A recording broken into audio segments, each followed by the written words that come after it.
നമസ്കാരം. Lights camera action എന്ന നമ്മുടെ ചാനലിലേക്ക് ഒരിക്കൽ കൂടി സ്വാഗതം. ഞാൻ നിങ്ങളുടെ ശാന്തിവിള ദിനേശ്. പണ്ടുള്ളവർ പറയും അപ്പൂപ്പനെ പെടുക്കാൻ പഠിപ്പിക്കരുത്, പക്ഷേ കണ്ടക്ടറെ ടിക്കറ്റ് അടിക്കാൻ പഠിപ്പിക്കരുത്, ഇങ്ങനെയൊക്കെ പറയാറുണ്ടല്ലോ. എനിക്കതിലിഷ്ടം ഈ അപ്പൂപ്പനെ പെടുക്കാൻ പഠിപ്പിക്കരുത് എന്നുള്ളതാണ്. പെടുക്കാനെന്ന് പറഞ്ഞാൽ തിരുവനന്തപുരം കഴിഞ്ഞുള്ളവർക്ക് അറിയാമെന്നുണ്ടോ, മൂത്രം ഒഴിക്കാൻ പഠിപ്പിക്കരുതെന്ന്. അപ്പൂപ്പനെ ചില ചെറുമക്കൾ കയറി മൂത്രം ഒഴിക്കാൻ പഠിപ്പിച്ചോളാം. എനിക്ക് പെട്ടെന്ന് ഇതൊക്കെ ഓർമ്മ വന്നതേ, ഈ എന്താ പറയുക, സവർണ ബിംബങ്ങളെ അധിക്ഷേപിക്കുക, ഞങ്ങൾ ഈ SC STക്കാർക്ക് വേണ്ടി ജീവിക്കുന്നവരാണെന്ന് പറയുക, കമ്മ്യൂണിസം ഒരു പുല്ലുമല്ല, ഇവിടുത്തെ CPM കമ്മ്യൂണിസ്റ്റ് അല്ല, നെക്സലിസമാണ് യഥാർത്ഥ കമ്മ്യൂണിസം എന്നൊക്കെ പറഞ്ഞ് വാചകങ്ങൾ അടിക്കുന്ന കുറേ കള്ള ബുദ്ധിജീവികളുണ്ട്. ഞാൻ അവരെയൊന്നും വകവയ്ക്കുന്ന ആളല്ല. ഇപ്പം തന്നെ WCCയുടെ നേതാവായി നടക്കുന്ന നമ്മളെ സ്ക്രിപ്റ്റ് റൈറ്റർ T ദാമോദരൻ മാഷിൻ്റെ ഒരു മകളുണ്ടല്ലോ, ദീദി ദാമോദരൻ. ഞാൻ ഈ പറഞ്ഞ ജനിസിൽപ്പെട്ട ആളാണ്. സ്ത്രീ പുരുഷ സമത്വം, പിന്നെ അതുപോലെ എന്തൊക്കെയോ ജാതി സമത്വം, മതസമത്വം എന്നൊക്കെ പറഞ്ഞ് ഇങ്ങനെ വാചകം അടിച്ച് നടക്കുന്ന ഒരു ബുദ്ധിജീവിയാണ് ദീദി ദാമോദരൻ. മുമ്പ് എൻ്റെ നല്ല പരിചയക്കാരിയായിരുന്നു. ഇപ്പം ഞാൻ പരമാവധി അവർക്ക് മുഖം കൊടുക്കില്ല, കാരണം നമുക്ക് പറ്റിയ ഐറ്റം അല്ല. അതുകൊണ്ട് അവർ ഭയങ്കര അപ്പർ ക്ലാസ് ബുദ്ധിജീവിയാണ്. അപ്പോൾ അവരുടെ ഒന്നും പോകാനുള്ള യാതൊരു യോഗ്യതയില്ലാത്ത ആളാണ് ഞാൻ. അവരുടെ husband Premchand Chithrabhumi cinema വാരിയിൽ work ചെയ്തിരുന്ന പ്രേംചന്ദ് എൻ്റെ സുഹൃത്തായിരുന്നു. ഇപ്പോഴും ഞങ്ങൾ തമ്മിൽ രണ്ടുപേരോടും ഒരു ഗ്യാപ്പുണ്ട് ഈ ദിലീപിൻ്റെ കേസിന് ശേഷം. കാരണം എന്തെല്ലാം ചാനലുകൾ വന്നിരുന്ന് അടിക്കാമോ, എവിടെയെല്ലാം എഴുതാമോ, അവിടെയെല്ലാം ഈ തലയിൽ കണ്ണട വെച്ച സംഘടനയ്ക്ക് വേണ്ടി ഘോരം സംസാരിക്കുന്നവരാണ് ഈ ഭാര്യയും ഭർത്താവും. അതുകൊണ്ട് തന്നെ നമ്മൾ നമ്മൾ ഇവർക്കൊന്നും പറ്റിയ യോഗ്യനല്ല, നമ്മൾ വെറും തറ. അതുകൊണ്ട് നമ്മൾ അധികം മുഖം കൊടുക്കാറില്ല. ഇപ്പോൾ ദീദി ദാമോദരൻ അടൂർ ഗോപാലകൃഷ്ണൻ സാറിനോട് ചോദിക്കുകയാണ്, തനിക്കെന്ന് വിളിച്ചില്ല കേട്ടോ, അടൂർ ഗോപാലകൃഷ്ണന് PK റോസി അറിയാമോ? അടൂർ ഗോപാലകൃഷ്ണന് വിഗതകുമാരൻ എന്ന് പറഞ്ഞൊരു സിനിമ കേരളത്തിലുണ്ടായത് അറിയാമോ? സത്യം പറഞ്ഞ അപ്പോഴാണ് എനിക്ക് തോന്നിയത് ഈ അപ്പൂപ്പനെ പെടുക്കാൻ പഠിപ്പിക്കരുതെന്ന്. അടൂർ ഗോപാലകൃഷ്ണൻ പൂന ഫിലിം ഇൻസ്റ്റിറ്റ്യൂട്ടിൽ പഠിക്കുമ്പോഴോ, അടൂർ ഗോപാലകൃഷ്ണൻ സ്വയംവരം എടുക്കുമ്പോഴോ, സ്വയംവരം അല്ല അതിനുമുമ്പ് പുള്ളി ഉള്ളത് മതിയൊക്കെ എടുത്തല്ല, അത് പോട്ടെ, സ്വയംവരം എടുക്കുമ്പോഴോ ദീദി ദാമോദരൻ കോളേജിലെത്തിയോന്ന് തന്നെ എനിക്ക് സംശയമാണ്. സിനിമയിലൊന്നും എത്തിയിട്ടില്ല. എനിക്ക് തോന്നുന്നു UPSC പഠിക്കുകയായിരിക്കും. ആ ദീദി ദാമോദരൻ 10 കയ്യടി കിട്ടാൻ വേണ്ടി ആയിരിക്കാം, അല്ലെങ്കിൽ ഇവിടുത്തെ SC STക്കാരൻ ഞാനേ ഉള്ളൂ നിങ്ങൾക്ക് വേണ്ടി സംസാരിക്കാൻ സിനിമയിലെന്ന് കാണിക്കാനായിരിക്കും, ആ വ്യഗ്രതയിലായിരിക്കും ചോദിക്കുകയാണ്, അടൂർ ഗോപാലകൃഷ്ണൻ PK റോസി അറിയുമോ? അടൂർ ഗോപാലകൃഷ്ണൻ വിഗതകുമാരൻ അറിയാമോ എന്ന് ചോദിക്കും. ഞാനിത് അറിഞ്ഞപ്പോൾ JC ഡാനിയൽ എന്ന് പറഞ്ഞൊരു മനുഷ്യൻ ജീവിച്ചിരിപ്പുണ്ട്, പട്ടിണിയും പരിവട്ടവുമായി. ഇപ്പം അദ്ദേഹത്തിൻ്റെ ഒരു മോനെ എടുത്തുകൊണ്ട് നടപ്പുണ്ട് ഇവിടെ, സജി ചെറിയാനടക്കം, പ്രതിമ ഉണ്ടാക്കിയിട്ട് നല്ലായിരിക്കും അപ്പൻ മാതിരി ഇருக்கு കൊള്ളാം എന്നൊക്കെ പറയുന്ന ഒരു മോനെ എടുത്തുകൊണ്ട് നടപ്പുണ്ട്. ഈ മോൻ കോയമ്പത്തൂർ പോയി LICയിൽ ജോലി ചെയ്യുമ്പോൾ കല്യാണം കഴിച്ചത് പോലും അച്ഛൻ അറിയിച്ചില്ല. കോയമ്പത്തൂരിൽ നിന്ന് കല്യാണം കഴിച്ചപ്പോൾ അറിയിച്ചില്ല ഇയാൾ. അച്ഛൻ മരിച്ചിട്ട് പോലും വന്നില്ല. JC ഡാനിയൽ എന്ന് പറഞ്ഞ മലയാളത്തിൻ്റെ പിതാവ്, മലയാള സിനിമയുടെ പിതാവ് മരിച്ചിട്ട് വരാത്ത മകനെ ഇപ്പോൾ സജി ചെറിയാൻ അടക്കം എടുത്തുകൊണ്ട് നടക്കുകയാണ്. 80-90 വയസ്സ് വരും തോന്നുന്നു. അയാളെ പെണ്ടാട്ടിയും കൊണ്ട് നടക്കുകയാണ്. ചലച്ചിത്ര അക്കാദമി അല്ല KSFDC ഞങ്ങൾ 50 ലക്ഷം രൂപ മുടക്കി JC ഡാനിയലിൻ്റെ പ്രതിമ സ്ഥാപിക്കുന്നു. എപ്പടി ഇருக்கு എന്ന് കേൾക്കുമ്പോൾ ഇയാൾ തമിഴും മലയാളം കൂടെ കലർന്ന് കോയമ്പത്തൂരായിട്ടായിരിക്കും. നല്ല ഇருக்கு അപ്പ മാതിരി ഇருக்கு നല്ല ഇருக்கு എന്ന് പറഞ്ഞുകൊണ്ട് കൊണ്ട് കിടക്കുന്നുണ്ട്. സജി ചെറിയാനൊക്കെ ഇത് വലിയ ചരിത്രം അറിയാമോ? ഇവിടെ വിമൻസ് കോളേജിനടുത്തൊരു JC ഡാനിയലിൻ്റെ ഒരു മകൾ താമസിച്ചിരുന്നു. അച്ഛനെ സ്നേഹിച്ച മകൾ ആരാരും അറിയാതെ മരിച്ചു. സാംസ്കാരിക വകുപ്പൊന്നും റീത്തും വച്ചില്ല. പക്ഷേ അവരെയൊന്നും ഇവർക്ക് വേണ്ടല്ലോ. അതുപോലെ ആ പറഞ്ഞതുപോലെയാണ് PK റോസി അറിയാമോ? PK റോസി അറിയാമോ എന്നാണ് ദീദി ദാമോദരൻ അടൂർ ഗോപാലകൃഷ്ണനോട് ചോദിക്കുന്നത്.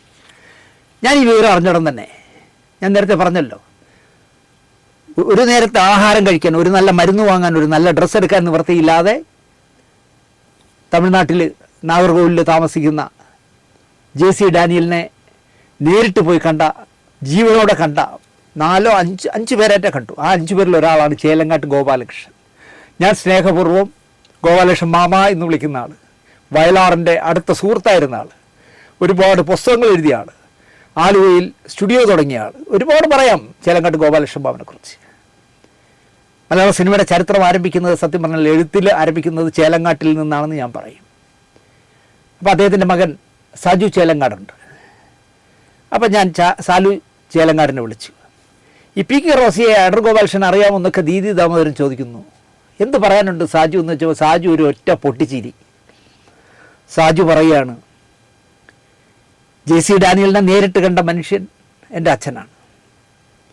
JC ഡാനിയലിന് മരുന്ന് വാങ്ങാൻ പാങ്ങില്ല, അദ്ദേഹത്തിനൊരു പെൻഷൻ അനുവദിക്കണമെന്ന് അന്നത്തെ സാംസ്കാരിക വകുപ്പ് കൂടി കൈകാര്യം ചെയ്യുന്ന K. കരുണാകരൻ്റെയും സാംസ്കാരിക വകുപ്പ് സെക്രട്ടറി ആയിരുന്ന മലാറ്റൂർ രാമകൃഷ്ണനെയും കണ്ടപ്പോൾ ഈ പറഞ്ഞ മലാറ്റൂർ രാമകൃഷ്ണൻ തമിഴിലാണ് ചോദിച്ചത്.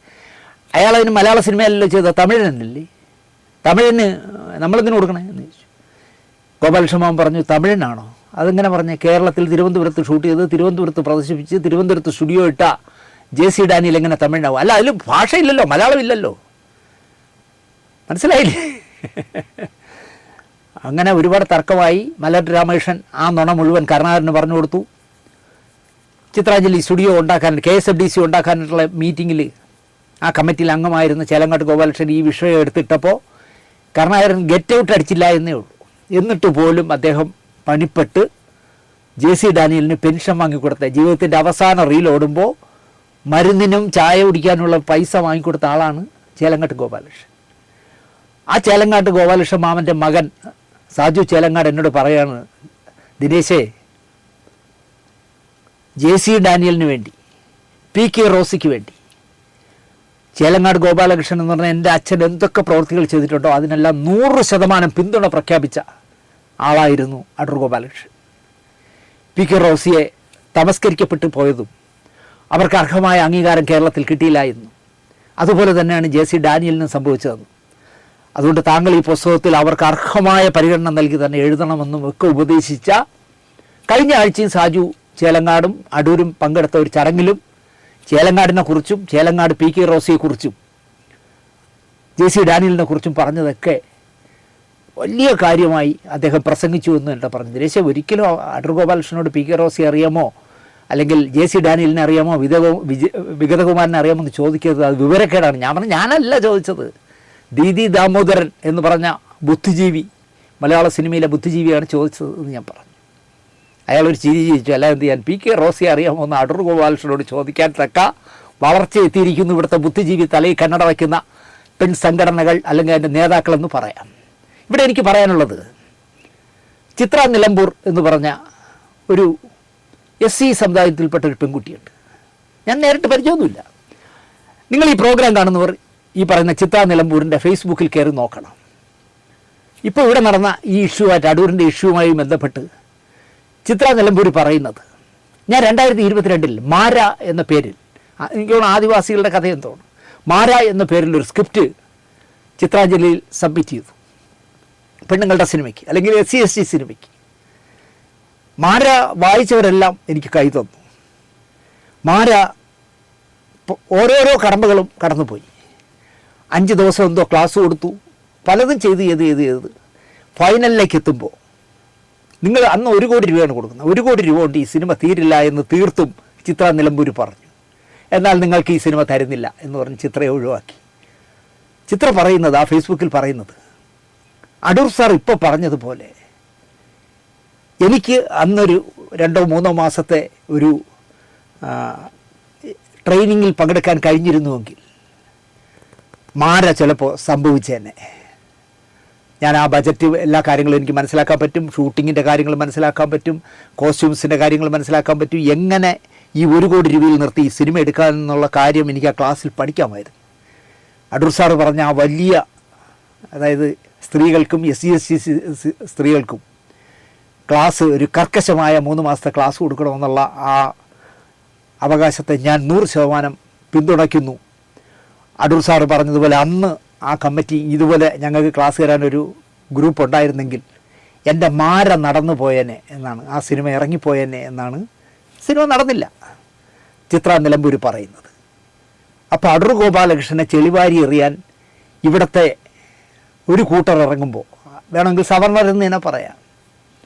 ഇറങ്ങുമ്പോൾ മാര പോലുള്ള ചിത്രങ്ങൾ എടുക്കാൻ ഇറങ്ങിയ ചിത്ര നിലമ്പൂരിനെ പോലെയുള്ള SC വിഭാഗത്തിൽപ്പെട്ട പെൺകുട്ടികൾ പറയുകയാണ് 100% അടൂർ ഗോപാലകൃഷ്ണൻ സാർ പറഞ്ഞത് ശരിയാണ്. അങ്ങനെ ഒരു ട്രെയിനിങ് ഞങ്ങൾക്ക് തന്നിരുന്നെങ്കിൽ എൻ്റെ ഉൾപ്പെടെയുള്ള സിനിമകൾ ഇറങ്ങിയനെ. അന്ന് ഞങ്ങൾ 4-5 പേരെ ഉണ്ടായിരുന്നുള്ള ആ മത്സരത്തിൽ. അതിൽ പാസ്സായ ആളാണ് ഞാൻ. പക്ഷേ നടന്നില്ല. എനിക്ക് ബജറ്റിനെ കുറിച്ചൊന്നും അറിഞ്ഞുകൂടാത്തതുകൊണ്ട് 1 കോടിയിൽ നിൽക്കില്ല എന്നൊക്കെ പറഞ്ഞ് ഞാൻ കർക്കശമായി സംസാരിച്ചപ്പോൾ ആ പ്രോജക്റ്റ് നടന്നില്ല എന്ന് പറയുന്നു. അവിടെയാണ് ദീദി ദാമോദരനെ പോലെ തലയിൽ കണ്ണട വെച്ചവരെല്ലാം കൂടി അടൂരിനെ ചെളിവാരി എറിഞ്ഞ് കയ്യടി കിട്ടുമോ എന്ന് നോക്കുന്നത്. ചിലപ്പോൾ അവർക്ക് കുറച്ച് കയ്യടി കിട്ടും. കാരണം ഞങ്ങൾക്ക് വേണ്ടി പാർശ്വവൽക്കരിക്കപ്പെട്ട ഞങ്ങളുടെ സമുദായങ്ങൾക്ക് വേണ്ടി സംസാരിക്കുന്ന തലയിൽ കണ്ണട വെച്ച നേതാക്കളെ, നിങ്ങളാണ് ഞങ്ങളുടെ ആത്മീയ ഗുരു എന്നൊക്കെ കുറച്ചു കാലം വിചാരിക്കും. ഒരു ചുക്കുമല്ല ഇവരാരും എന്ന് കാലം തെളിയിക്കും എന്നാണ് എനിക്ക് പറയാനുള്ളത്. അപ്പോഴും അടൂർ ഗോപാലകൃഷ്ണൻ എന്ന് പറഞ്ഞ എലിപ്പത്തായ സംവിധാനം ചെയ്ത സംവിധായകൻ നിലനിൽക്കും. എത്ര കാലം കഴിഞ്ഞാലും അടൂർ ഗോപാലകൃഷ്ണൻ നിലനിൽക്കും. ഈ ശാന്തികുളം ദേശം ഈ ദീദി ദാമോദരനൊന്നും ഒരു ചുക്കും ആവുകയില്ല. അത് നല്ല ബോധ്യമുള്ള ആളാണ് ഞാൻ. ആ ബോധ്യമില്ലാത്തവരാണ് ഈ തലയിൽ കണ്ണട വെച്ച് നടക്കുന്നവർ എന്ന് ഞാൻ പറയും.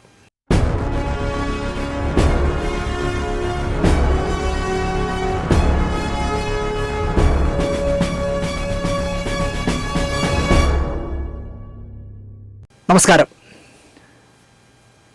സത്യസന്ധമായി പറയുകയാണ്, ഇന്ന് 10-ാം തീയതി 5 ദിവസങ്ങൾ കൂടി കടന്നുപോയാൽ മലയാള സിനിമാക്കാരെ മുഴുവൻ തല താഴ്ത്തേണ്ടി വരുന്ന അവസ്ഥയിലെത്തിച്ച അമ്മയുടെ തിരഞ്ഞെടുപ്പ് കഴിയും.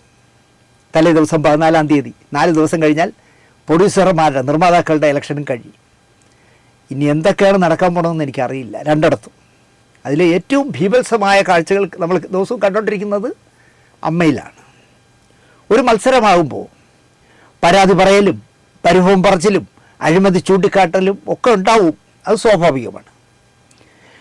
അവിടെ ഒക്കെ കടന്ന് ഞങ്ങൾക്കിഷ്ടമില്ലാത്ത മത്സരിക്കുന്നവരോടും ജയിക്കുമെന്ന് തോന്നുന്നവരോടും ചിലർ കാണിക്കുന്ന തമ്മാടിത്തരങ്ങൾ എല്ലാ അതിരും വിട്ടു പോകുന്നു എന്നുള്ളതാണ് സത്യം. ഇവരൊക്കെ നാളെ എങ്ങനെ മുഖാമുഖം നോക്കും എന്നതാണ് എൻ്റെ ചിന്ത. അങ്ങോട്ടും ഇങ്ങോട്ടും ഈ തളയ്ക്ക് വിളിച്ചിട്ട് ഇലക്ഷൻ കഴിഞ്ഞ ശേഷം എന്ന് പറഞ്ഞ് ഇങ്ങനെ ചിരിച്ചുകൊണ്ട് ഈ തെറി വിളിച്ചവരെ നോക്കുമെന്നാണ് ഞാൻ ആലോചിക്കുന്നത്. ഫണ്ടിൽ കിടക്കുന്ന 7-8 കോടി കൈയിട്ട് വരാനും അമ്മയുടെ ഓഫീസ് ബ്രോക്കർ ഓഫീസാക്കാനും എതിരാളികളെ വെട്ടിയരിയാനും ഞങ്ങളേ ഉള്ളൂ ഇനി അമ്മ നയിക്കാനെന്നും വിചാരിക്കുന്ന ഒരു ചെറിയ കയ്യൂക്കുകാരും വലിയ ഒരു പക്ഷവും തമ്മിലുള്ള ബലാബലമായി ഈ തെരഞ്ഞെടുപ്പ് മാറുന്നു. ചെറിയ പക്ഷേ ഉള്ളൂ കേട്ടോ ഈ ഗുണ്ടാ സെറ്റപ്പുള്ള. ബാക്കി 500-505 അംഗങ്ങളുണ്ടെങ്കിൽ അതിൽ ഭൂരിപക്ഷം പേരും മറുവശത്താണ്. ഈ തെരഞ്ഞെടുപ്പ് അങ്ങനെ മാറുകയാണ്. അതുകൊണ്ട് തന്നെ ഈ കയ്യൂക്കുള്ളവർ ഏത് ഹീനമായ വഴിയും ഉപയോഗിക്കുന്നു. അതിന് അമ്മയുടെ മാപ്പിളയായി സ്വയം ധരിച്ച് നടക്കുന്ന ഒരു യൂട്യൂബറെയും ഉപയോഗിക്കുന്നു. ഞാൻ വീണ്ടും വീണ്ടും പറയുന്നു, ആരമ്മയിൽ ജയിച്ചാലും, ആരെന്നൊന്നും പറയണ്ട, ജയിക്കുന്നവരെയൊക്കെ എനിക്കറിയാമല്ലോ. നിങ്ങൾ അധികാരത്തിലേറിയാൽ ആദ്യം ചെയ്യേണ്ടത് അമ്മയുടെ ഓഫീസിൻ്റെ പടി കയറി ഒരു യൂട്യൂബറെയും ഓഫീസിനകത്തേക്ക് വിടരുത്. അമ്മയുടെ മാപ്പിളയാവാനായിട്ട് വരും. ഈ നുണകൾ മാത്രം ചെയ്ത് ഉപജീവനം നടത്തുന്ന ചില ഇത്തിൽ കണ്ണികൾ ഒറ്റ എണ്ണത്തിനെ കയറ്റരുതെന്നാണ് എനിക്ക് പറയാനുള്ളത്. ഈ ചെളിവാരി എറിയലിൽ പ്രതികളാക്കാൻ ഞാൻ ആഗ്രഹിക്കുന്നത്, നിങ്ങൾ ശ്രദ്ധിച്ച് കേൾക്കണം, ഈ ചെളിവാരി എറിയലുകളിൽ പ്രതിയാക്കാൻ ഞാൻ ആഗ്രഹിക്കുന്നത് മോഹൻലാൽ, മമ്മൂട്ടി, സുരേഷ് ഗോപി, ഗണേശൻ, ഇടവേള ബാബു മുതലായവരെയാണ്. അവർ ഞങ്ങളില്ല എന്ന് പറഞ്ഞ് ഗാലറിയിൽ കയറി ഇരുന്നതാണ് ഇന്നത്തെ ഈ നാറുന്ന അവസ്ഥയ്ക്ക് പ്രധാന കാരണം എന്ന് ഞാൻ പറയും. ഞങ്ങളില്ല, ഏത് ഇരപ്പാളിക്കും കയറിയിരിക്കുക, ഞങ്ങളില്ല എന്ന് പറഞ്ഞ് മാറിയതാണ് ഇപ്പോൾ പരസ്പരം ഈ ചീത്തവിളി നടക്കുന്നത്. ഈ വയ്യായ്മ കാലത്തും ഒരു പെണ്ണുപിള്ള നിർമ്മാതാക്കളുടെ സംഘടനയെ പൊതുജനത്തിൻ്റെ മുന്നിൽ താറടിക്കുന്നത് കണ്ടപ്പോൾ വിളിച്ച് സംസാരിച്ച ആളാണ് മമ്മൂട്ടി. അദ്ദേഹത്തിൻ്റെ ഉദ്ദേശശുദ്ധി മനസ്സിലാക്കാൻ പറ്റിയ ആൾതാമസം തലയ്ക്കകത്ത് ഇല്ലാത്തതിനാൽ അതിനെ വാർത്തയാക്കി മമ്മൂട്ടിയുടെ മകൾക്കാണ് ഈ അവസ്ഥ ഉണ്ടായതെങ്കിൽ അദ്ദേഹം ഇങ്ങനെ പറയുമോ എന്നൊക്കെ ആ പെണ്ണുമ്പിള്ള പരസ്യമായി ചോദിച്ചത്. ഞാൻ പറയുന്നത് മമ്മൂട്ടിക്ക് ഇത്രയും വേണമെന്നാണ്. എൻ്റെ മകളെ അന്തസ്സായി വിവാഹം കഴിച്ച് മക്കളും ഭർത്താവുമൊക്കെയായി മാന്യമായി ചില ബിസിനസ്സുകൾ ചെയ്ത് അവർ ജീവിക്കുന്നു. അല്ലാതെ കണ്ടവന്മാരോട് മസിൽ പിടിക്കാനും ക്യാമറയുടെ മുന്നിൽ ആരെയും എന്തും പറഞ്ഞ് ശ്രദ്ധ നേടാൻ വിട്ടിട്ടില്ല എന്ന് പറയാൻ അദ്ദേഹത്തിൻ്റെ മാന്യത അനുവദിക്കുന്നില്ല, മമ്മൂക്കയുടെ മാന്യത അനുവദിക്കുന്നില്ല. അതുകൊണ്ടാണ് അദ്ദേഹം അങ്ങനെ പറയാത്തത്. ഇവിടെ എനിക്ക് പെട്ടെന്നൊരു കഥ ഓർമ്മ വരുന്നു.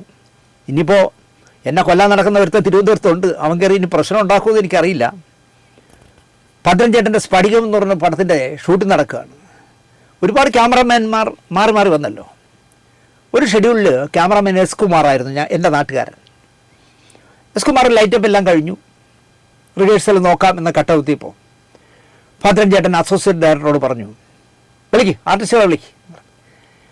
അപ്പോൾ അതിൽ പ്രധാനമായിട്ടുള്ള ആർട്ടിസ്റ്റ് ആരെന്ന് ചോദിച്ചാൽ തിലകൻ ചേട്ടനാണ്. വിളിക്കാൻ ചെന്നു അസോസിയേറ്റ് ഡയറക്ടർ. ചേട്ടാ ഷോട്ട് റെഡി ആണോ എന്ന് ചോദിച്ചു. ആണ് എന്ന് പറഞ്ഞു. അപ്പോൾ ഈ കുമാറിൻ്റെ ലൈറ്റപ്പൊക്കെ ഇദ്ദേഹത്തിന് അറിയാമെന്നുള്ളതുകൊണ്ടായിരിക്കാം എന്നെ വെറുതെ വിളിച്ച് അവിടെ കൊണ്ട് നിർത്തരുത്. ഷോട്ട് റെഡി ചേട്ടാ, സംവിധായകൻ പറഞ്ഞുകൊണ്ടല്ലേ ഞാൻ വിളിക്കാൻ വന്നേ. പിന്നെ അവിടെ റെഡി ആയില്ലേ എന്നൊക്കെ സംവിധായകനും ക്യാമറാമാനും ഒക്കെ തീരുമാനിക്കുന്നത്. എന്നോട് റെഡി എന്ന് പറഞ്ഞു. ഒന്നും പറയാതെ തിലകൻ ചേട്ടൻ എണീറ്റ് ക്യാമറയുടെ മുന്നിലെത്തുമ്പോൾ കാണുന്ന കാഴ്ച കുമാർ പറയുകയാണ്, ഈ ലൈറ്റ് എടുത്ത് ഇവിടെ വൈ, ആ ലൈറ്റ് എടുത്ത് ഇവിടെ വൈ, ഇവിടുന്ന് ഒരു ബൗൺസ് വൈ എന്നൊക്കെ പറഞ്ഞ് എന്തൊക്കെയോ ലൈറ്റുകൾ അങ്ങോട്ടും ഇങ്ങോട്ടൊക്കെ മാറ്റുന്നു. ദഹിപ്പിക്കുന്ന ഒരു നോട്ടം തിലകൻ ചേട്ടൻ രാജാജിയെ നോക്കി. അസോസിയേറ്റ് ഡയറക്ടർ രാജാജിയാണ്. ഒന്നിങ്ങനെ നോക്കി. രാജാജി ഞാൻ ഇവിടുത്തുകാരനല്ല എന്നുള്ള രീതിയിൽ നിന്നു. ഒരു 6-7 മിനിറ്റ് കഴിഞ്ഞപ്പോൾ ലൈറ്റ് റെഡിയായി. ഷോട്ട് എടുത്ത് കഴിഞ്ഞിട്ട് തിലകൻ ചേട്ടൻ പുറത്തിരിക്കാനായിട്ട് പോകുന്ന വഴിക്ക് രാജാജിയെ നോക്കിയിട്ട് വാ എന്ന് പറഞ്ഞു. രാജാജി പുറകെ ചെന്നപ്പോൾ തിലകൻ ചേട്ടൻ പറഞ്ഞു, നിൻ്റെ അച്ഛനെ എനിക്കറിയില്ല, പക്ഷെ നിൻ്റെ അച്ഛൻ്റെ പ്രായമില്ല എനിക്ക്. എന്നെ വിളിച്ചുകൊണ്ടെന്ന് ഈ 6-7 മിനിറ്റ് ഇങ്ങനെ നിർത്തിയത് ശരിയാണോ? അപ്പോൾ രാജാജി പറഞ്ഞു, ചേട്ടാ ഞാനൊരു തെറ്റ് ചെയ്തിട്ടില്ല. സംവിധായകൻ റെഡിയാണ്, വിളിക്കാൻ പറഞ്ഞു, ഞാൻ വിളിച്ചു. ഞാൻ ചേട്ടനെ കൊണ്ട് വരുന്നതിനിടയിൽ കുമാർ സാർ ഈ ലൈറ്റൊക്കെ മാറ്റുമെന്ന് എനിക്കറിയില്ലല്ലോ ചേട്ടാ. അല്ല, നീ മനഃപൂർവ്വം ചെയ്തതാണ് എന്നായി തിലകൻ ചേട്ടൻ. നീ ഒരു കാര്യം ഞാൻ പറഞ്ഞത് നീ ഓർത്തു വെച്ചോ. നിൻ്റെ അച്ഛൻ്റെ പ്രായമുണ്ട് എനിക്ക്, എന്നെ അങ്ങനെ കൊണ്ടു നിർത്തിയത് ശരിയായില്ല എന്ന് പറഞ്ഞു. എന്തുകൊണ്ട് രാജാജിക്ക് പെട്ടെന്ന് ടെമ്പർ കൂടി. രാജാജി പറഞ്ഞു, ചേട്ടാ എൻ്റെ അച്ഛന് നിങ്ങളുടെ പ്രായമുണ്ട്, പക്ഷെ ഞാൻ ചെയ്യുന്നത് എൻ്റെ അച്ഛൻ അന്തസ്സായിട്ട് വീട്ടിലിരുത്തി ചിലവിന് കൊടുക്കുകയാണ് ഞാൻ. നിങ്ങൾക്ക് അങ്ങനെ ചിലവിന് ഒരാളില്ലാത്തതിന് ഞാനെന്ത് ചെയ്യാൻ? പൊതുവേ ചൂടാവുന്ന ആളാണ്, പക്ഷേ തിലകൻ ചേട്ടൻ ചിരിച്ച് അങ്ങ് വിഷയം കളഞ്ഞു. നിനക്ക് ഞാൻ വച്ചിട്ടുണ്ട് എന്നുള്ള രീതിയിൽ വിട്ടു. ഇപ്പോൾ ഈ മമ്മൂട്ടിയോട് ഫോൺ വിളിച്ച പ്രശ്നങ്ങളൊന്നും ഉണ്ടാക്കരുത്. നമ്മൾ സിനിമാക്കാരെല്ലാം സഹോദരന്മാരല്ലേ. സുരേഷ് കുമാറിനെ നിന്ന് തള്ളയ്ക്ക് വിളിക്കാതെ, അയാളുടെ പ്രതാപ സമയത്തായിരുന്നെങ്കിൽ സുരേഷ് കാണിച്ചു കൊടുത്തന്നെ എന്താണെന്ന്. സുരേഷ് ആരെന്ന് കാണിച്ചു കൊടുത്തിട്ടുണ്ട്. ഇപ്പോൾ പിള്ളേരെല്ലാം വളർന്ന് രണ്ടുപേരും കല്യാണം കഴിച്ചൊക്കെ അയച്ച് നമുക്ക് പ്രായമാവല്ലേ, 10-65 വയസ്സായില്ലേ എന്ന് തോന്നിയോണ്ടായിരിക്കും അദ്ദേഹം ഒതുങ്ങുന്നത്. ഒരു ഓഫീസിൽ ഇത്രയും ക്യാമറകൾ ഇരിക്കുമ്പോൾ ഈ പെണ്ണും പിള്ള അവിടെ കാണിച്ച അട്ടഹാസം കാണണം നിങ്ങൾ. വിരൽ ചൂണ്ടിക്കൊണ്ട് ഇടി കൊടുക്കുമെന്നാണ് ഞാൻ വിചാരിച്ചത്. മൂക്കിലിട്ട് സുരേഷിൻ്റെ ഇങ്ങനെ മൂക്കിലിട്ട് ഇടിച്ചു കൊടുക്കുമെന്നാണ് വിചാരിച്ചത്. അതുകൊണ്ടാണ് ഈ കഥ ഞാൻ പറയേണ്ടി വന്നത്. അതുപോട്ടെ, സിനിമാക്കാരായ നമ്മൾ തമ്മിൽ പരസ്യമായുള്ള വിഴുപ്പലക്കൽ നല്ലതല്ല എന്ന് പറഞ്ഞ് ഒരാവശ്യവുമില്ലാതെ വല്ലവരുടെയൊക്കെ വായിലിരിക്കുന്നത് മുഴുവൻ കേട്ട മമ്മൂട്ടി എന്തുകൊണ്ട് അമ്മയിലെ സഹപ്രവർത്തകരെ വിളിച്ചിട്ട് ദയവായി നാറ്റിക്കരുത് എന്ന് പറയുന്നില്ല എന്നുള്ളതാണ് എനിക്ക് ചോദിക്കാനുള്ളത്. പ്രായത്തിൻ്റെ അവശതയുണ്ടെങ്കിലും എനിക്ക് മമ്മൂട്ടിയോട് അല്പം സംസാരിക്കണമെന്ന് ആഗ്രഹം പറഞ്ഞ മധുസാറിനെ അതറിഞ്ഞ മമ്മൂട്ടി വിളിച്ച് സംസാരിച്ചിരുന്നു ഈ അടുത്ത കാലത്ത്. എന്തോ മധുസാറിന് തോന്നി മമ്മൂട്ടിയോട് അല്പം സംസാരിക്കണം. അയാൾ സുഖമില്ലാതെയൊക്കെ മദ്രാസിൽ ട്രീറ്റ്മെൻ്റ് അല്ലേ. എനിക്കെന്തോ മമ്മൂട്ടിയോട് സംസാരിക്കണമെന്ന് തോന്നി. അദ്ദേഹം ഒരാളിനോട് പറഞ്ഞു. ആ ആൾ വിളിച്ച് മമ്മൂട്ടിയോട് പറഞ്ഞു, ഇങ്ങനെ മധുസാറിന് സംസാരിക്കണം എന്ന് പറയുന്നു, വിളിക്കാൻ പറയട്ടെ എന്ന് കേൾക്കുമ്പോൾ മമ്മൂട്ടി ഇങ്ങോട്ട് വിളിച്ചു, തിരുവനന്തപുരത്തേക്ക് വിളിച്ച് മധുസാറുമായിട്ട് സംസാരിച്ചു. എനിക്ക് പറയാനുള്ളത്, ആ മധുസാർ മോഹൻലാലിനെ വിളിച്ചിട്ട് എന്തോന്നാ കുറേ കൂതറകൾ വിഴുപ്പലക്കുന്നത്, ലാലൊന്ന് ഇടപെടണം എന്ന് പറയണമായിരുന്നില്ലേ എന്ന് എനിക്കൊരു സംശയമുണ്ട്. അവശതയാണെങ്കിൽ മധുസാർ വിളിക്കണമായിരുന്നു. ലാലേ മോനെ, എന്തോന്നടാ അവിടെ എറണാകുളത്ത് നടക്കണേ, ഒന്ന് ഇടപെടണം കേട്ടോ എന്ന് പറയണമായിരുന്നു മധുസാർ. ഇതിപ്പോൾ ഞാൻ അമ്മയുടെ അംഗമാണ് എന്ന് പറയാൻ പറ്റാത്ത അവസ്ഥയിലേക്കല്ലേ ഓരോ മണിക്കൂർ കഴിയുമ്പോഴും കാര്യങ്ങൾ പോകുന്നത്. സൂത്രധാരന്മാർ, ഗുണ്ടകളും ലോക്കൽ ചട്ടമ്പികളും, കൊല്ലാൻ പോലും മടിയില്ലാത്തവരും, തട്ടിപ്പും വെട്ടിപ്പും കുലത്തൊഴിലായി കൊണ്ടു നടക്കുന്നവർ, ചിലരെ ഇറക്കി വിട്ട് കളിക്കുന്ന നാറിയ കളികൾ അമ്മയെ മാത്രമല്ല സിനിമാക്കാരെ മൊത്തം നാറ്റിക്കുന്ന തരത്തിലേക്കാണ് പോയിക്കൊണ്ടിരിക്കുന്നത്. അടുത്ത 5 ദിവസം എന്തെല്ലാം വൃത്തികെട്ട കളികൾ ഇക്കൂട്ടർ കളിക്കുമെന്നാണ് ഞാൻ ആലോചിക്കുന്നത്. ഇപ്പം തന്നെ കണ്ടില്ലേ, അവരുടെ കൈവശം ഉണ്ടെന്ന് ഉറപ്പില്ലാത്ത, ആരുടെ കൈവശം ഉണ്ടെന്ന് ഉറപ്പില്ലാത്ത ഒരു മെമ്മറി കാർഡിൽ പിടിച്ചിട്ട് കുക്കു പരമേശ്വരനെതിരെ നടക്കുന്ന കളികൾ, 12 പേരെ വളഞ്ഞിരുത്തി പറഞ്ഞ കഥകളും വെളിയിൽ പറയാൻ പറ്റാത്ത കഥകളും ഒക്കെ ചിത്രീകരിച്ചു എന്നാണ് പറയുന്നത്. എന്താവും സംഗതി എന്ന് എനിക്കറിയില്ല. നിങ്ങളെയൊക്കെ അമ്മയുടെ ആൺമക്കളാണോ സിനിമാക്കാർ മൊത്തത്തിലാണോ ദ്രോഹിച്ചത് ഒന്നും നമുക്കറിയില്ല. ഈ 12 പെണ്ണുങ്ങളെ അമ്മയിലുള്ള ആണുങ്ങളാണോ ഉപദ്രവിച്ചത്, അല്ലെങ്കിൽ മോശമായി പെരുമാറിയത്, അല്ലെങ്കിൽ സിനിമയിൽ മൊത്തത്തിലുള്ളവരാണോ മോശമായി പെരുമാറിയത് ഒന്നും നമുക്കറിയില്ലല്ലോ. കമ്മിറ്റി അംഗമല്ലാതിരുന്ന കുക്കു ആണോ, കമ്മിറ്റി ചുമതലപ്പെടുത്തിയ പൊന്നമ്മ ബാബു, മഞ്ജു പിള്ള, KP ലളിത എന്നിവരാണോ ഈ മെമ്മറി കാർഡിൻ്റെ ഉത്തരവാദികളെന്ന് അവരാണ് പറയേണ്ടത്. കമ്മിറ്റിയിലുള്ള ഞങ്ങളാണോ, ഇത് നടത്തിയ ഞങ്ങളാണോ, അതോ കമ്മിറ്റിയില്ലാത്ത കുക്കു ആണോ എന്ന് അവരാണ് പറയേണ്ടത്. കമ്മിറ്റി അംഗമല്ലാത്ത കുക്കു ആണ് ഉത്തരവാദി എന്നാണ് പറഞ്ഞത്. അതെന്താ എന്ന് ചോദിച്ചാൽ, കുക്കു പരമേശ്വരൻ മത്സരിക്കുന്നു ജനറൽ സെക്രട്ടറി ആയിട്ടോ, അത് ഞങ്ങൾ അംഗീകരിക്കില്ല, ജയിക്കുമെന്ന് തോന്നുന്നു, അതുകൊണ്ട് കുക്കുവാണ് ഉത്തരവാദി എന്നാണ് അവർ മനസ്സിലിരിപ്പെന്ന് എനിക്ക് തോന്നുന്നു. അതുകൊണ്ടാണ് കുക്കുവിനെതിരെ നീങ്ങുന്നത്. കുക്കുവിൻ്റെ കൈവശം ഉണ്ടെന്ന് നിങ്ങൾ പറയുന്ന രഹസ്യ കാർഡ് കുക്കു ആർക്കെങ്കിലും എതിരെ പ്രയോഗിച്ചോ എന്ന് ചോദിച്ചാൽ പ്രയോഗിച്ചില്ല. 15-ാം തീയതിയല്ലേ ഇലക്ഷൻ, 14-ാം തീയതി ചിലപ്പോൾ പ്രയോഗിച്ചാലോ എന്നാവും ഇവരുടെ ഉത്തരം. ഈ തെരഞ്ഞെടുപ്പ് പ്രഖ്യാപിക്കും മുമ്പ് ഏതെങ്കിലും വർഷത്തിൽ അമ്മയിൽ ഇക്കാര്യത്തെപ്പറ്റി പരാതി കൊടുത്തോ എന്ന് ഇവരോട് ചോദിച്ചാൽ, ഈ പ്രതിഷേധിക്കുന്നവരോട് ചോദിച്ചാൽ, ഇല്ല, ഞങ്ങൾ പരാതി കൊടുത്തിട്ടില്ല, കാരണം കുക്കു ജനറൽ സെക്രട്ടറി ആയിട്ട് മത്സരിക്കുമെന്ന് ഞങ്ങൾക്കറിയില്ലായിരുന്നല്ലോ, അതുകൊണ്ട് ഞങ്ങൾ പരാതി കൊടുത്തില്ല എന്നായിരിക്കും പറയുന്നത്. അതെന്താ നിങ്ങൾ അങ്ങനെ ചെയ്യണേ എന്ന് ചോദിച്ചാൽ, കുക്കു ഇപ്പം മത്സരിക്കുകയല്ലേ, അത് ഞങ്ങളുടെ കൺകണ്ട ദൈവം, ജീവാത്മാവും പരമാത്മാവും ഒക്കെ ആയിരുന്ന ആളിനെതിരെയല്ലേ നോമിനേഷൻ കൊടുത്തില്ലേ, അപ്പോൾ കുക്കുവാണ് കുറ്റവാളി എന്നായിരിക്കും അവർ പറയുന്നത്. രസമതല്ല. 100 പ്രശ്നങ്ങൾ വേറെ പരിഹരിക്കാൻ കിടക്കുമ്പോൾ വനിതാ കമ്മീഷനെ വരെ ഇതിൽ ചാടിച്ചിരിക്കുകയാണ്. അപ്പോൾ ഈ തെരഞ്ഞെടുപ്പിലെ ബുദ്ധി കേന്ദ്രങ്ങൾ ആരൊക്കെയാണ് എന്ന് ഇത് കാണുന്ന ഓരോരുത്തരും ചിന്തിക്കണം. അമ്മയിലെന്നല്ല, സിനിമ ഇൻഡസ്ട്രിക്ക് മുഴുവൻ അറിയാം ആളിനെ. ഇതല്ല, ഇതിൻ്റെ അപ്പുറവും പോകുന്ന ഏത് തറക്കളിയും കളിക്കുന്ന ഒരുത്തനാണ് ഇതിൻ്റെ പിന്നിൽ എന്നുള്ളത് അരിയാഹാരം കഴിക്കുന്ന എല്ലാവർക്കും അറിയാം. അവന് പറ്റിയ കുറേ കൂതറകളെ കൂടെ കൂട്ടി കളിക്കുന്ന എന്താ പറയുക തറക്കളികളാണ് ഇപ്പോൾ നടക്കുന്നത്. ഇപ്പം തന്നെ കേട്ട് കേൾവി പോലും ഇല്ലാത്ത ഒരു നാറ്റക്കേസിൽ അമ്മയുടെ പ്രസിഡന്റ് സ്ഥാനത്തേക്ക് മത്സരിക്കുന്ന ആദ്യ വനിതയായ ശ്വേതാ മേനോനെതിരെ ഒരു മരപ്പൊട്ടനെ ഇറക്കി കളിക്കുന്ന കണ്ടില്ലേ? ലോകത്തൊരിടത്തും ഇങ്ങനത്തെ ഹീനമായൊരു കളി നടന്നിട്ടില്ല. ശ്വേതാ മേനോൻ 25 വർഷം മുമ്പ് കാമസൂത്ര എന്ന കോണ്ടത്തിൻ്റെ മോഡലായി ചെയ്തിട്ടുണ്ട്. അന്ന് 25 വർഷം മുമ്പ് നമ്മൾ കാണുമ്പോൾ ഞാനൊക്കെ ഞെട്ടിപ്പോയിട്ടുണ്ട്. അയ്യോ, ഈ കുട്ടിക്ക് എന്തൊരു ചങ്കൂറ്റം എന്ന് എനിക്ക് തോന്നിയിട്ടുണ്ട്. രതി നിർവേദം, കളിമണ്ണ്, പാലേരി മാണിക്യം തുടങ്ങിയ സിനിമകളിൽ ശരീര പ്രദർശനം നടത്തി സാമ്പത്തിക ലാഭത്തിന് ഉദ്ദേശത്തോടെ സിനിമയിലും പരസ്യത്തിലും അഭിനയിച്ചു. സോഷ്യൽ മീഡിയയിൽ ദൃശ്യങ്ങൾ പ്രചരിപ്പിച്ച് വരുമാനം നേടി. പിന്നെ പറയാൻ അറയ്ക്കുന്ന കുറേ കാര്യങ്ങൾ ചേർത്താണ് കൊച്ചിയിലുള്ള ഒരുത്തൻ കൊണ്ടൊന്ന് കേസ് കൊടുത്തിരിക്കുന്നത്. കൊച്ചിയിലാണല്ലോ അമ്മയുടെ കേന്ദ്രം. അതിലൊരു കൊച്ചിക്കാരനെ കൊണ്ട് കൊടുപ്പിച്ച കേസാണിത്. ഏതോ ഒരു കുരുട്ട് ബുദ്ധിക്കാരനായ ഇതെല്ലാം ചെയ്യാൻ മടിയില്ലാത്തൊരു വക്കീലിൻ്റെ ബാക്കിംഗ് ഈ പരാതിക്കകത്തുണ്ട് എന്നുള്ളത് 100% ഉറപ്പാണ്. കാരണം വക്കീലിൻ്റെ ബുദ്ധിയാണ് ശ്വേതയെ ഒന്ന് നാറ്റിക്കണം എന്നുള്ള വകുപ്പുകൾ ചേർത്താണ് എടുത്തിരിക്കുന്നത്. പോലീസ് സ്റ്റേഷനിൽ പരാതിയും കൊണ്ട് ചെന്നപ്പോൾ എടുക്കാത്തതിനാൽ എറണാകുളം CJM കോടതിയിലാണ് കേസ് കൊടുത്തിരിക്കുന്നത്. കോടതി ഫോർവേഡ് ചെയ്ത കേസായതിനാൽ സെക്ഷൻ 67A എന്ന ഇൻഫർമേഷൻ ടെക്നോളജി ആക്റ്റും IT ആക്റ്റിലും ആണ് കേസെടുത്തിരിക്കുന്നത്. അത് എന്താ പറയുക, ഈ പറയുന്ന 67A എന്ന് പറഞ്ഞാൽ ജാമ്യമില്ലാത്ത സൈബർ കേസാണ്. 1956 ഇമ്മോറൽ ആക്ട് പെർവേർഷൻ പ്രകാരം 3, 4, 5 വകുപ്പുകൾ ചുമത്തി. അത് എന്തിനാണ് ഈ 3, 4, 5 അല്ല 3, 4 വകുപ്പ് ചേർക്കുന്നതെന്ന് ചോദിച്ചാൽ വലിയ രസമാണ് അതിൻ്റെ കാര്യം. അതായത് വേശ്യാവൃത്തി നടത്തുന്നവരെയും വേശ്യാവൃത്തിക്ക് പ്രേരിപ്പിക്കുന്നവരെയും വേശ്യാവൃത്തിക്ക് വേണ്ടി ആളുകളെ റിക്രൂട്ട് ചെയ്യുന്നതും അടക്കം ക്രിമിനൽ കുറ്റകൃത്യങ്ങൾക്കാണ് ഈ പറയുന്ന 3, 5 വകുപ്പുകൾ ചേർക്കുന്നത്. ശ്വേത ഈ പണികൾ ചെയ്യുന്നവളാണോ എന്ന് ഈ കേസ് കൊടുത്തവൻ പറയേണ്ടി വരും. വെള്ളം കുടിക്കും കേട്ടോ എന്തായാലും അയാൾ. അപ്പോൾ കോടതി കൊടുത്തിരിക്കുന്നതുകൊണ്ട് പോലീസ് സമഗ്രമായി അന്വേഷിക്കുമല്ലോ. അപ്പോൾ ശ്വേത എന്ന് പറഞ്ഞ നടി, മാന്യമായി ജീവിക്കുന്ന നടി, ഈ പറയുന്ന വ്യഭിചാരവൃത്തിയും വ്യഭിചാരത്തിന് പ്രേരിപ്പിക്കുകയും ആളുകളെ വ്യഭിചാരത്തിന് വേണ്ടി റിക്രൂട്ട് ചെയ്യുന്ന ആളാണോ എന്ന് അവൻ തെളിയിക്കേണ്ടി വരും. അപ്പോൾ ഈ എന്താ പറയുക, വാരിക്കൂട്ടിയവനൊന്നും ഉണ്ടാവില്ല, എറിഞ്ഞവൻ മാത്രമേ ഉണ്ടാവുള്ളൂ. ഇലക്ഷൻ കഴിയുമ്പോൾ ഇവരെല്ലാം മച്ചാവരാകുമ്പോൾ ഈ പരാതി കൊടുത്തവൻ ശരിക്കും വെള്ളം കുടിക്കുമെന്നാണ് എനിക്ക് തോന്നുന്നത്.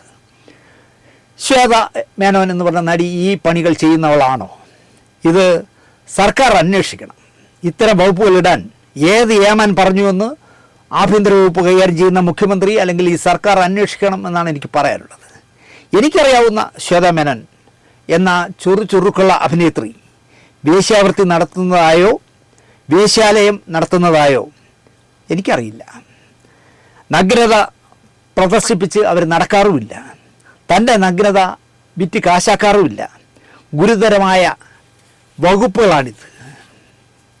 ഹേമ കമ്മിറ്റിയിൽ ഉയർന്നു വന്ന പവർ ഗ്രൂപ്പ് എന്ന് പറഞ്ഞല്ലോ, മലയാള സിനിമയിൽ ഒരു പവർ ഗ്രൂപ്പ് ഉണ്ടെന്ന്. ആ പവർ ഗ്രൂപ്പ് ഉണ്ടെന്ന് തെളിഞ്ഞതാണ് ഈ ഇപ്പോൾ കാണുന്ന ഈ ശ്വേതയ്ക്കെതിരെയുള്ള കേസ് എന്നാണ് നടി രഞ്ജിനി പറയുന്നത്, നമ്മളെ ചിത്രത്തിലെ നായിക രഞ്ജിനി പറയുന്നത്.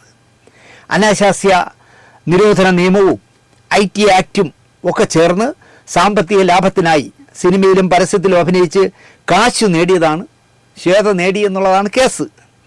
ജയമാലിനി, പഴയ നർത്തകരുണ്ടല്ലോ, AK ആൻ്റണിയെ കണ്ണു തള്ളിച്ച ജയമാലിനി, ഒരു സിനിമ കാണാൻ രാത്രി പോയപ്പോൾ ഡൊമിനി പ്രസൻറ്റേഷനുമായി നല്ല യൂത്ത് കോൺഗ്രസ്സിൽ പ്രവർത്തിക്കുന്ന കാലത്ത് AK ആൻ്റണി എല്ലാ സെക്കൻഡ് ഷോയും കാണുമായിരുന്നു. അങ്ങനെ നമ്മൾ ഭീമൻ രഘുവിൻ്റെ ഭീമൻ എന്ന് പറഞ്ഞ പടമാണെന്നാണ് കാണാൻ ഡൊമിനിക് പ്രസൻറ്റേഷനുമായിട്ടിരിക്കുമ്പോൾ ഒരു ഡാൻസ് രംഗത്തിൽ ജയമാലിനി വന്നപ്പോൾ വലിയ അരക്കെട്ടൊക്കെയുള്ളൊരു സ്ത്രീയാണല്ലോ. AK ആൻ്റണി കണ്ണു പിടിച്ചിരുന്നിട്ട് ഡൊമിനിക് പ്രസൻറ്റേഷനോട് ചോദിച്ചത്, ഇങ്ങനെയൊക്കെയുള്ള സ്ത്രീകളുണ്ടോ എന്ന് ചോദിച്ചെന്ന് അക്കാലത്ത് ഞാനേൽ അടിച്ചു വന്നിട്ടുണ്ട്. അപ്പോൾ ജയമാലിനി, അവരുടെ സഹോദരി ജ്യോതിലക്ഷ്മി, ജയഭാരതി, സീമ, ഹെലൻ, അനുരാധ മുതലായവർക്കെതിരെ ഇതിൻ്റെ പിന്നാലെ കേസ് വരുമായിരിക്കും. പ്രത്യേകിച്ചും ജയഭാരതി ചേച്ചിയുടെ പേരിൽ വരുമായിരിക്കും. പിന്നെ അതുപോലെ തന്നെ ഷക്കീല അടക്കം ഒരു ഡസൻ നടിമാർ ഒരു 10 വർഷക്കാലം മലയാള സിനിമയെ ഭരിച്ചിരുന്നല്ലോ. അവർക്ക് അമ്മയിൽ അംഗത്വം ഇല്ലാത്തതിനാലായിരിക്കും പരാതി കൊടുക്കാത്തത്. കാരണം ഇത് ഇലക്ഷന് വേണ്ടി കൊടുത്തിരിക്കുന്ന പരാതിയല്ലേ. പക്ഷേ ഷക്കീലയ്ക്കൊന്നും അമ്മയിൽ മെമ്പർഷിപ്പ് ഇല്ലല്ലോ. അതുകൊണ്ടായിരിക്കും അവരെയൊന്നും പേരിൽ പരാതി കൊടുക്കാത്തത് എന്നെനിക്ക് തോന്നുന്നു. അമ്മയുടെ തിരഞ്ഞെടുപ്പുമായിട്ടാണല്ലോ കേസ്. അത് അങ്ങനെ തന്നെ പറഞ്ഞേക്കാൻ പരാതി പറഞ്ഞ ആൾ വർത്തമാനം പറഞ്ഞ് കേട്ടാലറിയാം. അമ്മയുമായി ബന്ധപ്പെട്ട തിരഞ്ഞെടുപ്പ് നടക്കുന്നുണ്ടാണ് ഈ കേസ് ഞാൻ കൊടുത്തത് എന്ന് അയാൾ പറയാതെ പറയുന്നുണ്ട്. മാർച്ചിലാണത്രേ ഈ കക്ഷി കേസ് കൊടുത്തത്. കേസിൽ കഴമ്പുള്ളതിനാലാണ് കോടതി ഫയലിൽ സ്വീകരിച്ചതെന്നും ഈ മഹാൻ പറയുന്നുണ്ട്. ഈ കഴമ്പൊക്കെ നീ അറിയും. ഇത് കേസൊന്ന് വന്നോട്ടെ, ഉറപ്പായിട്ട് പറയുമെന്നുള്ളതാണ്. കാരണം അമ്മ ഇതിൽ ഇടപെടും എന്നുള്ള ഉറപ്പാണ്. അതിൻ്റെ ചട്ടവട്ടങ്ങളൊക്കെ എറണാകുളത്ത് നടക്കുന്നുണ്ടെന്ന് ഞാൻ അറിഞ്ഞു. ഈ പരാതി കൊടുത്ത പരാതിക്കാരാ, നിൻ്റെ കട്ടയും വടവും മടങ്ങും. അതാണ് സംഭവിക്കാൻ പോകുന്നത്. സൂക്ഷിച്ചിരുന്നോ, ഈ നിന്നെക്കൊണ്ട് ഇത് ചെയ്യിച്ചവന്മാർ ഓടിക്കളയും, നീ അകത്താവും എന്നുള്ള ഒരു ഉറപ്പാണ്. ഈ നടന്മാരിൽ ഭൂരിപക്ഷവും സാധുക്കളും പേടിത്തൊണ്ടന്മാരും ആർക്കും പറ്റിക്കാവുന്നവരുമാണ് എന്നാണ് എൻ്റെ അനുഭവം. മലയാള സിനിമയിലെ അമ്മയിലുള്ള അംഗങ്ങളുടെ ഭൂരിപക്ഷം പേരെയും നമുക്ക് പറ്റിക്കാൻ പറ്റുന്ന ആളുകളാണ്, പാവങ്ങളും സാധുക്കളുമാണെന്നേ. എനിക്ക് ഒറ്റ കാര്യമേ ശ്വേതാ മേനോനോട് പറയാനുള്ളൂ. 10-25 വർഷം മുമ്പ് താങ്കൾ ഒരു കോണ്ടത്തിൻ്റെ പരസ്യത്തിൽ അഭിനയിച്ചു. അതെടുത്ത സംവിധായകൻ ആ കമ്പനിക്ക് സെൻസർ ചെയ്ത് കൊടുത്തതുകൊണ്ടാണല്ലോ ആ കോണ്ടത്തിൻ്റെ പരസ്യം പ്രദർശിപ്പിക്കാൻ പറ്റിയത്. തിയേറ്ററിലായാലും TV-യിലായാലും എവിടെ ആയാലും പ്രദർശിപ്പിക്കാൻ പറ്റിയത് സെൻസർ ചെയ്ത് കൊടുത്തുകൊണ്ട് കേന്ദ്ര ഗവൺമെൻറ്റിൻ്റെ സെൻസർ ബോർഡ് സർട്ടിഫിക്കറ്റ് കിട്ടിയ പരസ്യമാണല്ലോ ഈ കോണ്ടത്തിൻ്റെ. താങ്കൾ അഭിനയിച്ച സിനിമകളും സെൻസർ ചെയ്ത ശേഷമാണ് തിയേറ്ററുകളിലും ചാനലുകളിലും യൂട്യൂബിലും എത്തിയത്. മാത്രമല്ല താങ്കളെക്കാൾ എൻ്റെ തലമുറയുടെ ഉറക്കം കെടുത്തിയത് ആദ്യ രതി നിർവേദം, ഭരതൻ സംവിധാനം ചെയ്ത രതി നിർവേദത്തിൽ അഭിനയിച്ച ജയഭാരതി ചേച്ചിയായിരുന്നു. ശ്വേതയ്ക്ക് അതിൻ്റെ 7 അയലത്ത് എത്താൻ പറ്റിയില്ല എന്ന് ഞാൻ പറയും. രതി ചേച്ചി എന്ന് പറഞ്ഞാൽ എന്നെപ്പോലുള്ള തലമുറയ്ക്ക്, എൻ്റെ തലമുറയ്ക്കൊക്കെ ഇന്നും ഭാരതി ചേച്ചി തന്നെയാണ് മനസ്സിൽ തെളിയുന്നത്. ശ്വേതയുടെ ഒരു ഫിഗറും എൻ്റെ മനസ്സിൽ തെളിഞ്ഞിട്ടേ ഇല്ല. ആ പടം റീമേക്ക് ചെയ്യരുതായിരുന്നു എന്ന് തോന്നിയ ആളാണ് ഞാൻ. ഈ കേസ് കൊടുത്തവൻ എന്തുകൊണ്ട് ഭാരതി ചേച്ചിയെ പ്രതി ചേർത്തില്ല എന്നാണ് എനിക്ക് ചോദിക്കാനുള്ളത്. കോടതിയിൽ ശ്വേത ചോദിക്കണേ, വക്കീലിനോട് പറയണം. ഇത് ജയഭാരതി അഭിനയിച്ച പടം റീമേക്ക് ചെയ്തതിലാണ് ഞാൻ അഭിനയിച്ചത്. ഭാരതി ചേച്ചി ചെയ്ത ഒരു സെക്സിൻ്റെ എന്താ പറയുക, ഒരു വല്ലാത്ത ഉദാത്തമായ ഉന്മാദാവസ്ഥയിലെത്തിക്കുന്ന സെക്സ് ഞാനിപ്പോഴും ആലോചിക്കുന്നത്. രതി ചേച്ചി എന്ന് പറഞ്ഞാൽ എനിക്ക് ആദ്യം ഓർമ്മ വരുന്നത് ഒരു റോസ് ജാക്കറ്റ് ഇട്ട രതി ചേച്ചി മുറിയിൽ അങ്ങോട്ട് തിരിഞ്ഞ് ക്യാമറയ്ക്ക് എതിരെ തിരിഞ്ഞ് നിന്നിട്ട് ബ്രേസിയറിൻ്റെ ഊക്കിടുന്ന ഒരു സീനുണ്ട്. അതിലെ പപ്പുവായിട്ട് അഭിനയിച്ചിരിക്കുന്ന കൃഷ്ണചന്ദ്രൻ വാതിലിലെ താക്കോൽ പഴുതിലൂടെ ഭാരതി ചേച്ചിയുടെ ആ എന്താ പറയുക വന്യമായ സെക്സ് എന്ന് തന്നെ പറയാം, അത് കണ്ടു നിൽക്കുന്ന ഒരു സീനുണ്ട്. എനിക്ക് രതി ചേച്ചി എന്ന് പറഞ്ഞാൽ അല്ലെങ്കിൽ രതി നിർവേദം എന്ന് പറഞ്ഞാൽ ആദ്യം ഓർമ്മ വരുന്ന ആ സീക്വൻസാണ്, അല്ലാതെ അവരുടെ മേനി പ്രദർശിപ്പിച്ച സീക്വൻസേ അല്ല. ഈ പറയുന്ന സീനിൽ സെക്സ് ഇല്ല, പക്ഷേ നമ്മളെ വല്ലാതെ ഒരു ലോകത്തെത്തിക്കുന്ന ഷോട്ടായിരുന്നു. ഇതിനൊക്കെ ഉത്തരം കിട്ടണമെങ്കിൽ ചുരുങ്ങിയത് ശ്വേതാമേനൻ ചെയ്യേണ്ടത് 1 കോടി രൂപയ്ക്ക് ഈ കൊച്ചിക്കാരൻ്റെ പേരിൽ ഒരു മാനനഷ്ട കേസ് ഇമ്മീഡിയറ്റായിട്ട് ഫയൽ ചെയ്യണം. 10 ലക്ഷം രൂപ കെട്ടിവെക്കണമല്ലോ, 10% കെട്ടിവെക്കണം കോടതിയിൽ. അത് കെട്ടിവെക്കാൻ എൻ്റെ കയ്യിൽ എവിടെ കാശ് എന്ന് ശ്വേത ചോദിക്കരുത്. അഥവാ നിങ്ങളുടെ കാശില്ലെങ്കിൽ മോഹൻലാലിനോട് കടമായിട്ടെങ്കിലും വാങ്ങി താങ്കൾ മാനനഷ്ട കേസ് ഫയൽ ചെയ്യണം. ഉറപ്പായിട്ടും ശ്വേത ചോദിച്ചാൽ 10 ലക്ഷം രൂപ മോഹൻലാൽ തരാതിരിക്കില്ല കടമായിട്ട്. ഈ കേസ് കൊടുത്ത ബിരുദൻ ശ്വേതയുടെ കാലിൽ പിടിച്ച് ആരാണ് തന്നെ കൊണ്ട് ചെയ്യിച്ചതെന്ന് തത്ത പറയും പോലെ പറയുമെന്നുള്ള കാര്യം ഉറപ്പാണ് ഈ മാനനഷ്ട കേസ് ഫയൽ ചെയ്താൽ. ഇനി മറ്റൊരാളിൻ്റെ പേരിൽ ഇത്തരം പരാതി വല്ലവന്മാർക്കും വേണ്ടി ആരും കൊടുക്കാതിരിക്കണം. ഇവിടെ ഒരു പെണ്ണുമ്പിള്ള തുണിയും മണിയും ഇല്ലാതെ, തിരുവനന്തപുരത്തെ തുണിയും മണിയും ഇല്ലാതെ ബ്ലൂ ഫിലിം എടുത്ത് യൂട്യൂബിലിടുന്നുണ്ട്, പാൽ പായസം തേങ്ങ മാങ്ങ എന്നൊക്കെ പറഞ്ഞിട്ട്. ഗുണ്ടകളും പണച്ചാക്കുകളും അവർക്ക് പിന്തുണയുണ്ട്. നാഷണൽ അവാർഡ് നേടിയ ഒരു സംവിധായകൻ്റെ ശിഷ്യ എന്ന് അഭിമാനത്തോടെ പറയുകയും ചെയ്യുന്നുണ്ട് ഈ പെണ്ണുപിള്ള. അങ്ങനെ മരിച്ചപ്പോൾ ശിഷ്യ റീത്തുമായിട്ട് വന്ന് ഗുരുനാഥന് വെച്ചു. സാറ് പഠിപ്പിച്ചതുകൊണ്ടാണ് സാർ ഞാൻ ഈ കമ്പിപ്പടം എടുക്കുന്നത്, അല്ല കമ്പിപ്പടമല്ല ബ്ലൂ ഫിലിം എടുക്കുന്നത് എന്ന് പറഞ്ഞ് റീത്ത് വെച്ചു. എന്നിട്ട് BJT ഹാളിൽ നിന്ന ഉയർന്ന പോലീസ് ഏമാന്മാരോടും രാഷ്ട്രീയക്കാരോടും ഒക്കെ കൊഞ്ചി കൊഴഞ്ഞ് നിൽക്കുന്നുണ്ട് ഈ ബ്ലൂ ഫിലിം എടുക്കുന്ന സംവിധായിക. അടുത്ത ഏത് കമ്പി? അടുത്തത് ഞാൻ പാൽപ്പായസം വിട്ടു, അടപ്പായസമാണ് എടുക്കുന്നത് സാർ. എങ്ങനെ ഇരിക്കും അടപ്പായസം? പാൽപ്പായസത്തിനേക്കാൾ ഇരട്ടിയായിരിക്കും സാർ എന്നൊക്കെ പറഞ്ഞ് കൊഞ്ചു കൊഴിഞ്ഞ് നിൽക്കുന്നു. വലിയ രാഷ്ട്രീയ നേതാക്കന്മാരോടെയും വലിയ പോലീസ്, അല്ല സാധാരണ SIയും CIയൊന്നുമല്ല, അവരുടെയൊക്കെ ഇങ്ങനെ കൊഞ്ചു കൊഴിഞ്ഞ് നിൽക്കുന്നു. ഈ കേസ് കൊടുത്തവൻ ഇതിനൊക്കെ എതിരെ പോകാത്തത് എന്തുകൊണ്ടാണ്?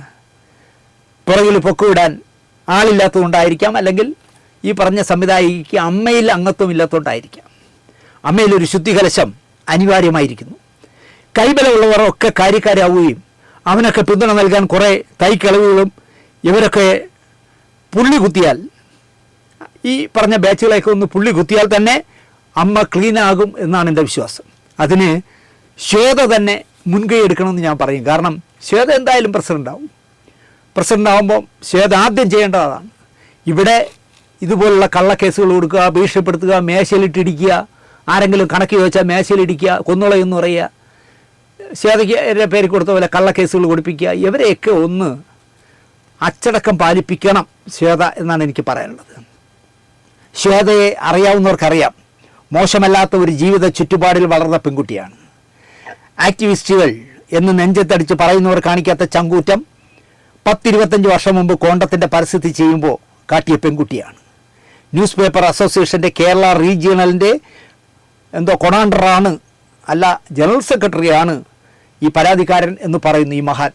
അദ്ദേഹം കേരള അല്ല ഇന്ത്യ മുഴുവനുള്ള ഒരു കടലാ സംഘടനയാണെന്ന് തോന്നുന്നു. ന്യൂസ് പേപ്പർ അസോസിയേഷൻ അതിൻ്റെ കേരള റീജിയണൽ ജനറൽ സെക്രട്ടറി ആണെന്നാണ് പറഞ്ഞത് ഈ കണാപ്പൻ.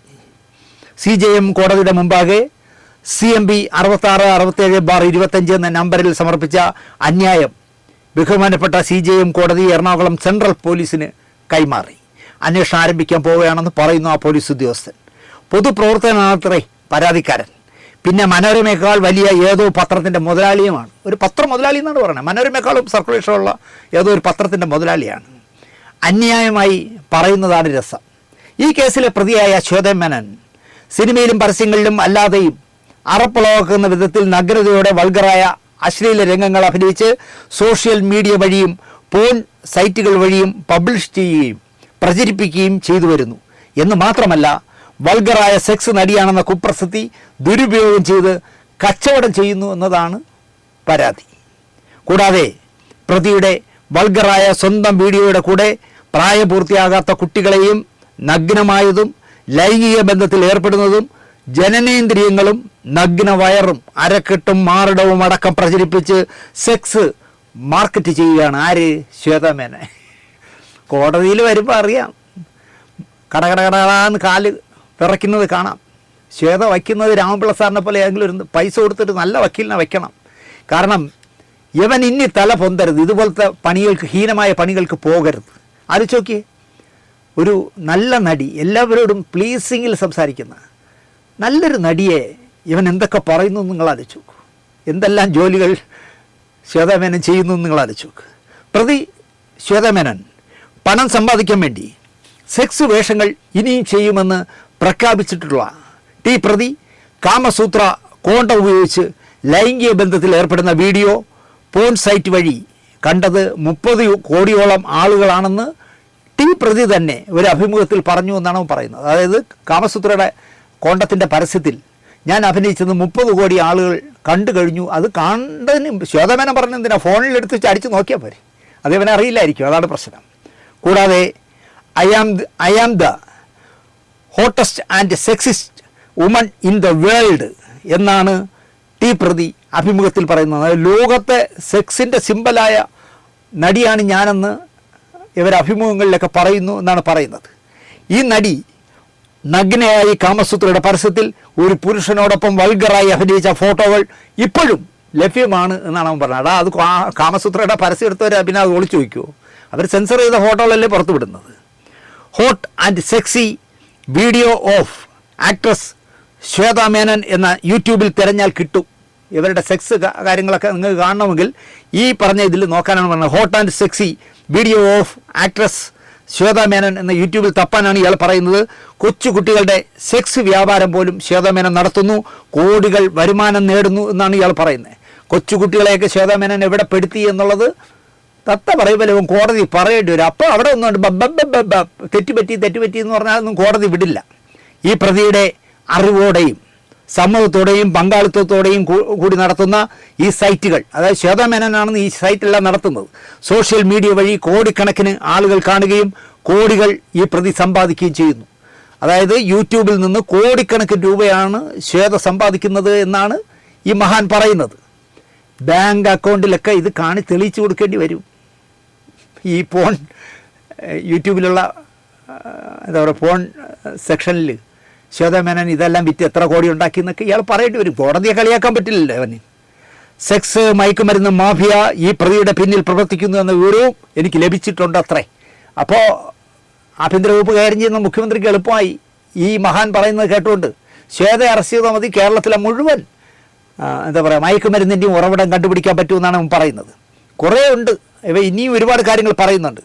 കോടതി പറഞ്ഞാൽ കേസെടുക്കാതിരിക്കാൻ ആവില്ല, അതിനാൽ എടുത്തു എന്നാണ് പോലീസിൻ്റെ ഭാഷ്യം. അത് ന്യായമാണ്. കാരണം കോടതി ഇത് അന്വേഷിച്ച് റിപ്പോർട്ട് തരുമെന്ന് പറഞ്ഞാൽ അന്വേഷിക്കാതിരിക്കാൻ ഒക്കില്ല. അപ്പോൾ കേസെടുത്തേ പറ്റൂ. ഒരു പത്രപ്രവർത്തകൻ്റെ ഭാര്യയാണ് ശ്വേത. ഇവനറിയാമോ എന്ന് എനിക്കറിയില്ല. ഒരു ജേർണലിസ്റ്റിൻ്റെ ഭാര്യയാണ് ശ്വേത. ഒരു മകളുണ്ട്, മാന്യമായി അന്തസ്സായി ജീവിക്കുന്നു. അവരെ പറ്റിയാണ് പറയുന്നത്.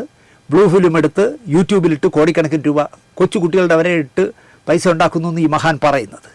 അമ്മയുടെ പ്രസൻ്റ് ആവാൻ തയ്യാറെടുക്കുന്ന ശ്വേതയുടെ പേരിൽ ഏതോ അലവലാതിയുടെ ബുദ്ധിയിൽ ഉദിച്ച ഈ കൂതറ പരിപാടി കൊടുത്തവനെ, ഈ പരാതി കൊടുത്തവനെ കർക്കശമായി ചോദ്യം ചെയ്യുകയും വെളിച്ചത്ത് കൊണ്ടുവരികയും വേണം.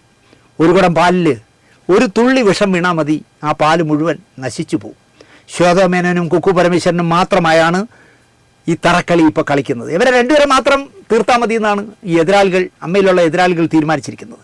ഇത്തരം തറക്കളികൾ നിർത്തിയില്ലേ ഇതിനേക്കാൾ മോശം കളികൾ നാളെ ഉണ്ടാവും എന്നാണ് എനിക്ക് തോന്നുന്നത്. കാരണം ഇനി 4 ദിവസം ഉണ്ടല്ലോ. സാംസ്കാരിക വകുപ്പ് മന്ത്രി മാത്രമല്ല, മുഖ്യമന്ത്രി ഇക്കാര്യത്തിൽ സത്യസന്ധനായ ഒരു അന്വേഷണ ഉദ്യോഗസ്ഥനെ വെച്ച് ഈ കേസ് അന്വേഷിച്ച് കണ്ടെത്തണം എന്നാണ് എനിക്ക് പറയാനുള്ളത്. ഒരു യൂട്യൂബറും ഒരു സംഘം കൊള്ളരുതാത്തവരും കൂടി ചേർന്നാൽ അമ്മയെ കൈപ്പിടിയിൽ ഒതുക്കാൻ നടത്തുന്ന ഹീനമായ ഈ കളികൾ ഇനി മേലിലെങ്കിലും ഉണ്ടാകരുത്.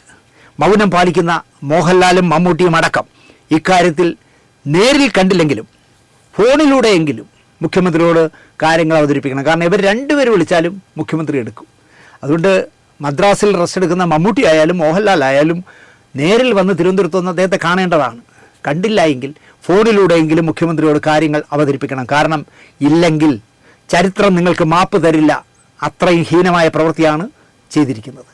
കാരണം നാളെ നിങ്ങൾക്ക് എന്തൊക്കെ എക്സ്ക്യൂസ് പറഞ്ഞാലും ചരിത്രം നിങ്ങൾക്ക് മാപ്പ് തരില്ല.